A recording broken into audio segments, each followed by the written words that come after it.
Hi. I am Ashwani Mathur. Ham call sign is VU3MZI. I am a ham operator. Received We do R&D 944 development in rupees our on company, Google House Pay for Automation Private Business. Limited.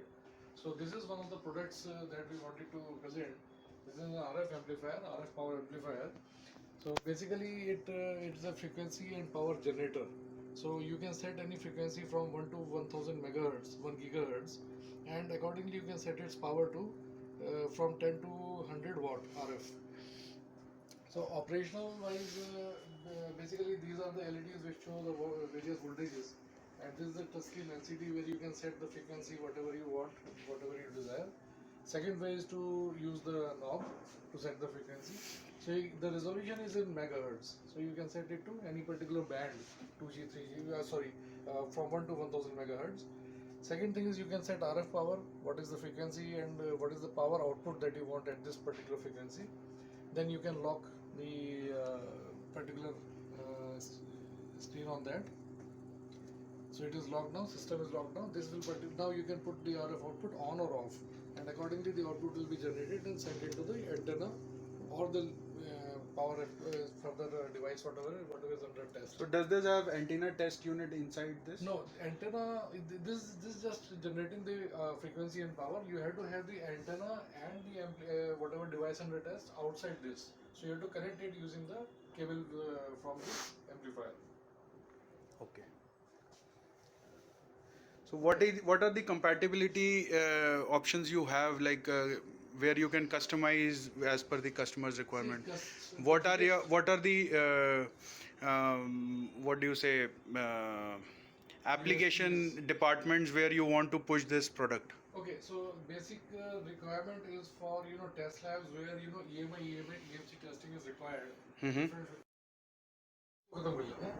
So point is like this device is this amplifier is basically used for testing a device whether it will work under a particular frequency which you can feed into a antenna or a an enclosed chamber. Put your product in that and see whether it will work or not, function well or not, like that.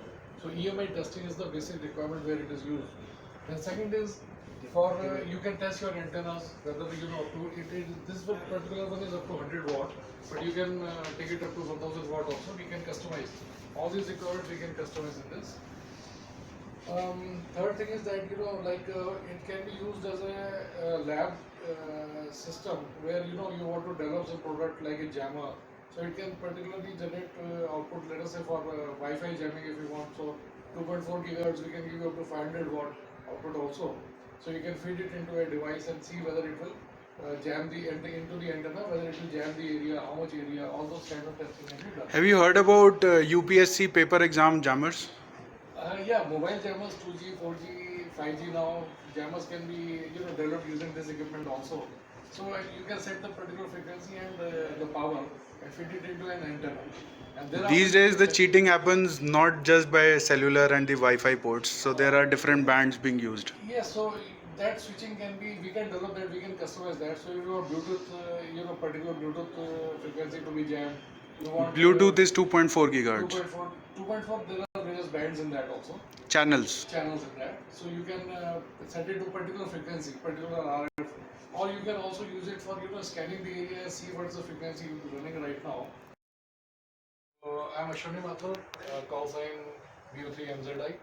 So basically, we do R&D in automation, industrial automation, defense, and for railways also. So these products are particularly used for different signages like. So for industrial machine, particularly we can use this. We can gather the data from sensor and then display on these LCD in different languages. So same thing can be done different sizes. This is 19 inch. This is 10.1 inch. This is 5 inch. This is again 10 inch with a cabinet. This is a metal cabinet, steel metal, IP65 rating. It can be put out in the field weather. So this is 10.1 inch. This is 5 inch. This is 10.1 inch. This is again 5 inch with a processor. This is a full Linux motherboard inside, which you can use to gather data and you put up the data in the database. That can be shown on the that can be shown on the LED. And LCD also different languages, all Indian languages, any global languages can be shown along with the sensor. So biggest advantage of these is like you can put out in the field different gathering data from, let us say, EV machines chargers and show whatever is the status, the charging status, how much voltage is there right now, how much time remaining in charging the EV vehicle. So all these things can be done. Thank you. Thanks for your information. Thank you. Yeah, I'm Ashwini Mathur, call sign VU3MZI. I'm a ham, and we do R&D electronics, RF electronics, and software along with that. So we design and develop products. So these are the test equipments that we use basically. So this is one of the this is the signal generator.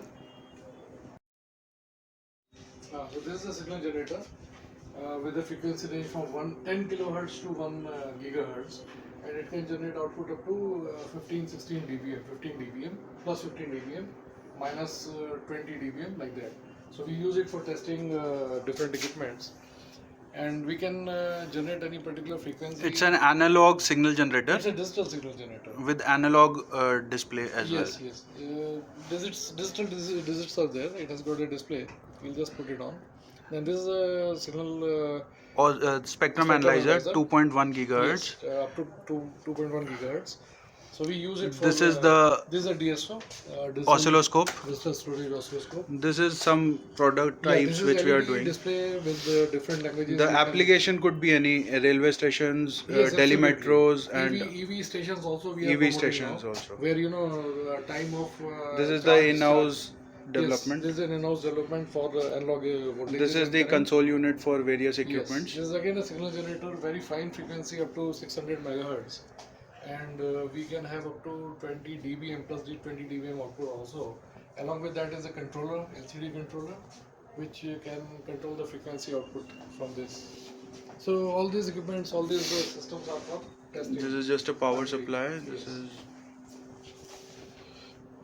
This is an antenna. Particularly, we have developed TXRX transmitter and receptor reception units for.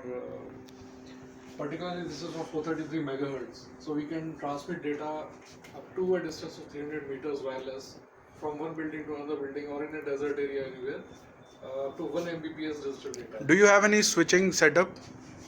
Like Switching- sitting here, you can manage the street lights of all the districts. Yes, absolutely, absolutely. Over GSM. Like what area maximum you can, for example, if a panchayat person wants to manage the street light systems, not just by solar, by himself. So solar is a part of it, and then at a second stage he wants to. Normally, there is a time of day concept. So at a particular time, the solar lights will be switched on. At a particular time, it will be switched off. Also, manually, it can be switched on off like that. So using GSM technology, it can be done. We are doing But that. what is the maximum range for GSM? Like because it will be a. That If depends. somewhere network is not available, they want to use their own. See, there is another concept where GSM plus RF is there. So if one pole is getting GSM signal, for up to the second, if GSM signal is not reaching, it can send by RF also. That's called the mesh technology. Hopping. Yes, mesh technology. That's called the hopping. mesh hopping. Yes. Yes. Okay. Thank you. Thank you. Thanks for your insights.